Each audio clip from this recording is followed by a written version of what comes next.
میرے اور آپ کے آقا و مولا حضور ختم المرتبت صلی اللہ علیہ وآلہ وسلم نے ایسے طریقے ارشاد کیے ہیں، ایسا خوبصورت ازدواجی زندگی گزارنے کا ضابطہ اصول بیان فرمائے ہیں کہ طلاق تک نوبت ہی نہ آئے۔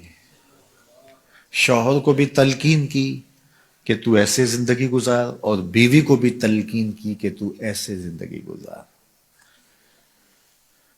شوہر کو تلقین کرتے ہوئے ارشاد کیا کہ اگر بیوی کی تمہیں کچھ عادتیں ناپسند ہیں تو کچھ عادتیں ایسی بھی تو ہوں گی جو تجھے پسند ہوں گی۔ جب تو ان پسند عادتوں کو دیکھے گا تو ناپسندیدہ عادتوں پر آنے والا غصہ کافور ہو جائے گا، کیونکہ جو مرد چاہتا ہے بالکل ایسا نہیں ہو سکتا۔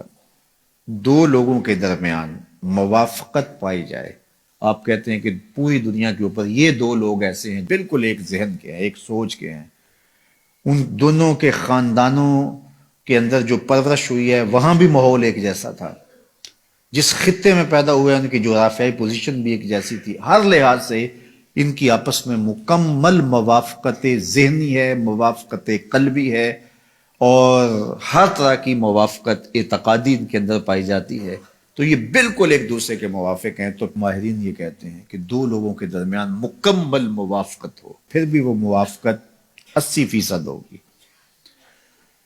20% پھر بھی طبیعتوں کے اندر جو ہے وہ عدم موافقت ہوگا، طبیعتوں کے اندر اختلاف ہوگا، اور طبیعتوں کے اندر جو ہے وہ فرق موجود ہوگا۔ اگر مکمل اتفاق بھی ہوگا تو 80% ہوگا، اور یہ کسی کسی کا ہوتا ہے، ورنہ تو جو ہے وہ مخالف چل رہا ہوتا ہے۔ لیکن اگر اتفاق بھی ہو تو وہ اتنا ہوگا، 80%، 20% تفاوت ضرور ہوگا، اختلاف ضرور ہوگا۔ لیکن اب کیسے زندگی گزاری جائے؟ درود پڑھو حضور پہ، جنہوں نے زندگی گزارنے کا ضبط بیان فرمایا اس کی کچھ عادتیں تمہیں ناپسند ہو تو کوئی عادتیں ایسی بھی تو ہوں گی جو تمہیں پسند ہوگی۔ تو یہ ایک ایسی عادت ہے جو اس کی بہت ساری ایسی ناپسندیدہ عادتوں پر پردہ ڈالنے کا ذریعہ بن سکتی ہے۔ دوسری طرف بیوی کو شوہر کی قربت کا، شوہر کی محبت کا درس دیا، شوہر کے حقوق کی ادائیگی کا سبق دیتے ہوئے کتنی خوبصورت بات ارشاد کی۔ حضور جلوہ فراز تھے، ایک صاحب آئے کہ میرا اونٹ پاگل ہو گیا ہے۔ حضور کہا چلو میں تمہارے ساتھ چلتا ہوں۔ اس کے باغ میں تشریف لے گئے، دروازہ کھولا تو وہ اونٹ دوسرے کنارے تھا، اس نے حضور کو دیکھا تو دوڑ لگا دی، صحابہ ڈر گئے کہ اونٹ ہے اور دیوانہ ہے، اور حضور جو ہے وہ آگے تشریف لے گئے۔ صحابہ تھوڑے سے بے چین ہوئے تو حضور نے اشارہ کیا کوئی بات نہیں، آنے دو اسے۔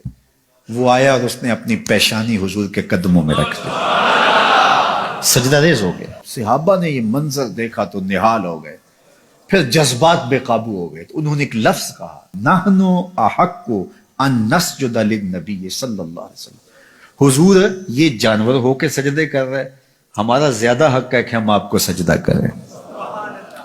یہ ان کی بے چینی تھی، یہ ان کا اضطراب تھا۔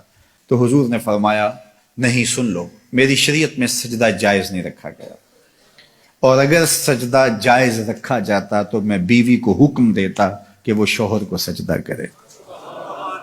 شوہر کے حقوق کو سمجھنے کے لیے اس سے بہتر اور کیا مثال چاہیے جو میرے اور آپ کے آقا و مولا نے ارشاد کی۔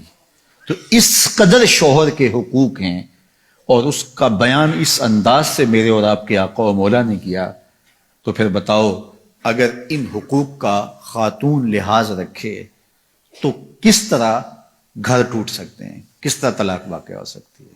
تو ایک دوسرے کا اتنا لحاظ رکھنا، یہ پھر طبیعتوں کے اندر بودھ کی بجائے قرب پیدا کرتا ہے۔